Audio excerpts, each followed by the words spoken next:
Senhoras e senhores ouvintes de diferentes contextos geográficos, internautas, atualidades em debates. No dia 22 de março, seria ou se comemoraria o Dia Internacional da Água, ou Dia Mundial da Água. Bom, por que seria? Por que no condicional? Infelizmente, do ponto de vista das fontes hídricas de água de forma geral, não se tem muita coisa a comemorar. Nunca se degradou tanto os rios como nas últimas décadas. Isso em diferentes partes do mundo. Agora, evidentemente que em algumas áreas mais industrializadas, o impacto é bem maior. É importante destacar o seguinte: a água é vida, é fonte de vida importantíssima. Agora, se você capta água em uma área mais limpa, você usa menos produtos químicos. Você capta em uma área próxima à nascente, uma área de mata, uma área onde a água é mais limpa. Claro que você vai usar menos produtos químicos para você ter a potabilidade da água. E essas áreas também são áreas de balneabilidade, que as pessoas podem tomar um banho.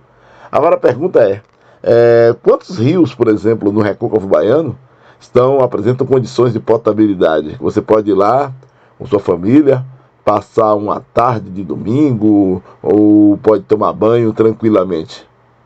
Pergunta difícil.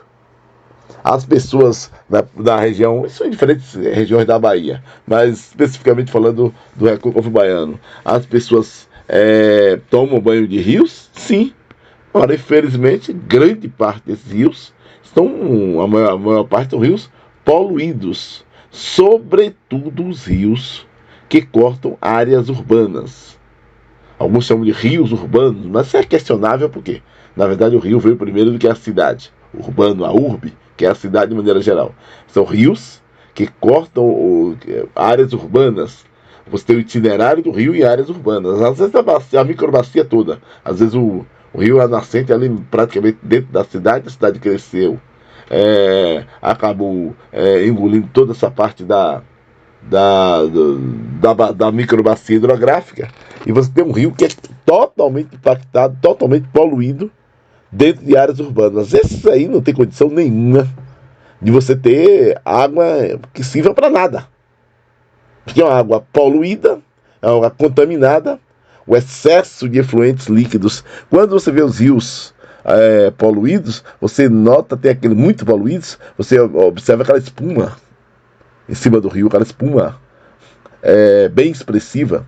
Aquela espuma vem dessa poluição, desses efluentes líquidos. Imagine a quantidade de detergente, de sabão, de forma geral, que se joga ali em todas aquelas casas que não tem tratamento, que vai direto para o rio. Então muitos casos são rios sem vida, porque o peixe não vai sobreviver, porque o peixe precisa do oxigênio.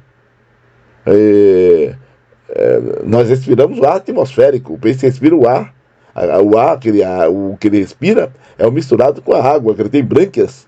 Então, se não tem a quantidade de poluentes, essa quantidade de poluentes acabou comprometendo o oxigênio, não tem oxigênio, não tem vida, não tem peixe.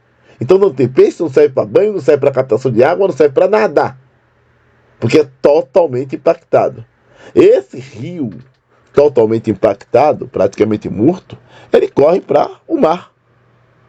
E o mar, as praias, são as áreas onde as pessoas gostam de passear aos finais de semana, aos domingos, aos feriadões.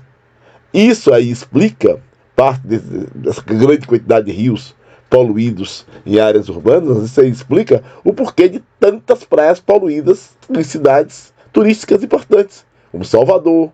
Recentemente tem uma matéria sobre João Pessoa, capital da Paraíba, mas outras cidades que tem, Recife, Salvador, que são polos turísticos, mas que tem várias praias poluídas, porque você tem o impacto direto desses rios que desembocam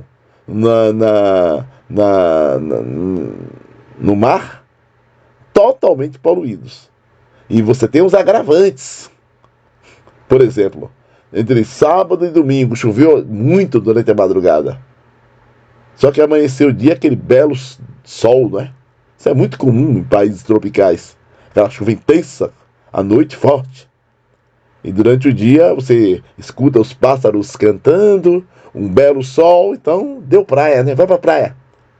É um dia, é uma escolha totalmente equivocada.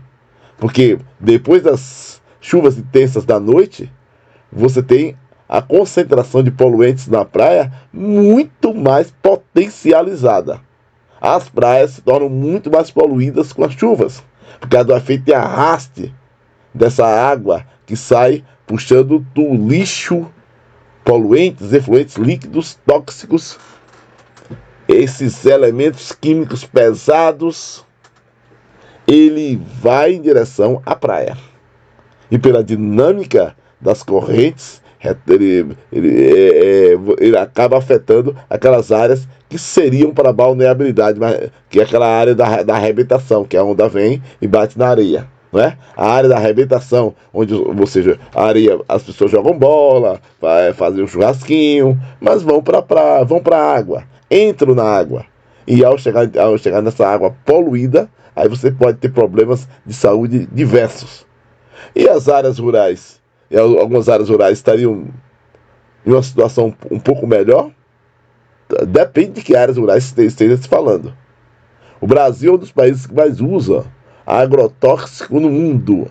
Agrotóxicos. O problema é que esses agrotóxicos chamados de defensivos agroquímicos, defensivos químicos da lavoura, o problema é que muitos deles não têm ali um recipiente com as orientações de uso. Muitas pessoas não estão nem aí para essas orientações. Muitas pessoas exageram na quantidade de veneno que se usa na produção agrícola. Isso acaba contaminando o lençol freático, e o lençol freático que vai alimentar as nascentes dos rios, ou às vezes impacta diretamente nos rios. Então é um conjunto de agressões às riquezas hídricas, às águas de forma geral. E além disso, você tem doenças de veiculação hídrica, ou seja, a água que é a vida, pode significar um abreviamento dessa vida, né? Porque você pode pegar uma doença em um rio desse poluído e a sua vida ficar em uma situação complicada. Sim, vários rios da região do Recôncavo Baiano têm, por exemplo, o caso da esquistossomose. Quando se fala assim, dá um ar assim passadista, né? Parece que é uma doença do passado, a esquistossomose. Não, é uma doença do presente que mata. Assim como a frequência a praias poluídas também mata. Porque as pessoas no Brasil, de maneira geral, não se informam, não todas, mas muitas não se informam, por exemplo, a dinâmica meteorológica. Vai chover, vai fazer o que na praia, se a praia vai estar mais poluída? Se você está na dúvida se aquela praia é poluída ou não, por que não acessa o site do INEMA e tira a dúvida? Você vai levar sua família para uma praia poluída. Às vezes sua mãe e seu pai estão com mais de 80 anos de idade. Uma criança de 1 ano, 1 ano e meio. Uma criança de 4, 5 anos de idade, que a probabilidade para ingerir água é alta. Então, quer dizer, quando se fala a questão da água sobretudo para o abastecimento humano, né? Eu trouxe no comentário essa leitura mais abrangente. Infelizmente, não se tem muito a comemorar. Tem muito a lamentar, porque os caminhos para se preservar as águas, falando do plural, são complexos, envolve ações da gestão pública federal, estadual e municipal, mas nem sempre esses gestores públicos eles trabalham de maneira integrada, e isso acaba sendo prejudicial aos diversos coletivos sociais. Muita saúde e paz, até a próxima.